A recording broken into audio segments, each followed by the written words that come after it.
In the land of grills, welcome back, folks. We got the Recteq XFire Pro out here today. A lot of you folks have been asking questions about grease management on this grill. Remember, this is a smoker. Remember, it's got a smoker mode and it's got a grill mode. So we're going to talk about what Recteq says you should do in order to manage grease, especially on the smoker mode. And we're going to show you there's actually a built-in grease tray that's hidden that a lot of you may not know that exists on this grill right here.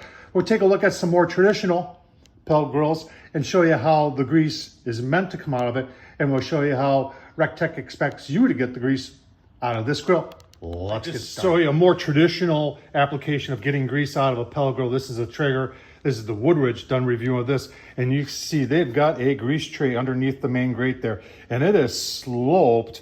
In fact, it really is sloped here. So the grease is meant to hit that, goes down to there, and then goes out of the grill into and you can see it right there. There's a grease pot right there. Let's take a look on another pellet. That's the Z Grill's 1052B, and there's 3 levels of cooking in there. And you can see it has a more traditional grease tray.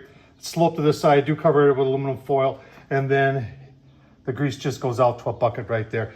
The most simplistic way of getting rid of grease is with the grease tray. So here's the XFire with the cast iron grills, and you notice there is no grease tray directly below the below the grill grates. But hang on, there is something down there that I want to show you. But in order to get there, we're going to talk about what Recteq is recommending you do in order to control grease. But hang on, Tom, they've got a grease tray on the XFire Pro, and I'm saying, yeah, it does. But it takes a lot to get the grease. So if you're not familiar with this grill, I'll leave a link down below to review I did on this. This is actually like 2 pellet grills in one, because there's two burn pots.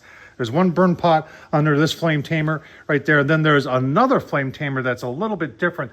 That's got actually a control on it, the interactive sear guide or whatever it's called, to let more flame up so you can sear food a little bit better. So what Recteq is recommending is that you use a grease tray and you put it on top of those of the flame tamers, and then you just put your grill grates on top of it and you do your low and slow that way. And that's what it would look like with the grease tray underneath that. And you could slide that over or put 2 of them in order to cover that area also. Now, a lot of you have asked, why didn't they just put a separate grease tray? This is off the Traeger, so it doesn't fit. It's not long enough, but why didn't they do something like this that you could just, if you're doing low and slow, put this in, can handle the grease, and when you're grilling, because the grilling would probably burn off any grease that from just doing regular grilling, why didn't they just do something like that? And I really don't know, but we'll show you what they did. Right, in order to show you, you gotta take the flame tamers off. That one's relatively easy to take off.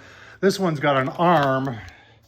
You can see right there that connects to that right there, and it's the sear control, interactive sear control thing.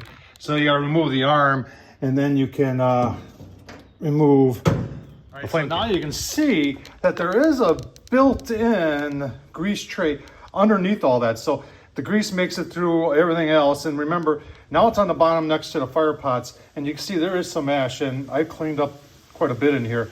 So then it's going to combine with the ash, and if it makes it all the way that way, because you can see how that's sloped, and then there's like a little trough here.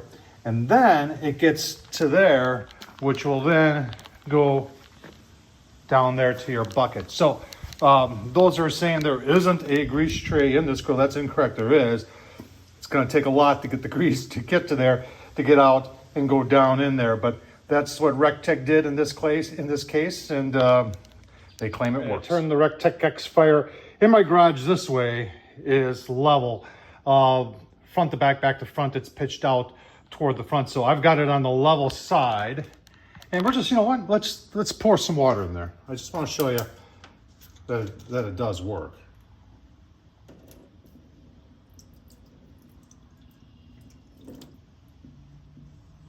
There, we pour all of it in there. Yeah, here it is making its way to the bucket. So does that work down there? Yeah, it does. You gotta make sure you put it on a level surface, or if it's gonna be on somewhat of a angled surface, make sure it's angled toward the pot, toward the grease pot. All right, so there you go. Where does the grease go on the Recteq XFire? Just showed you. What are your thoughts? Tom Horsman, YouTube. Don't forget to subscribe, thumbs up, leave a comment, and as always, folks, Thanks for watching.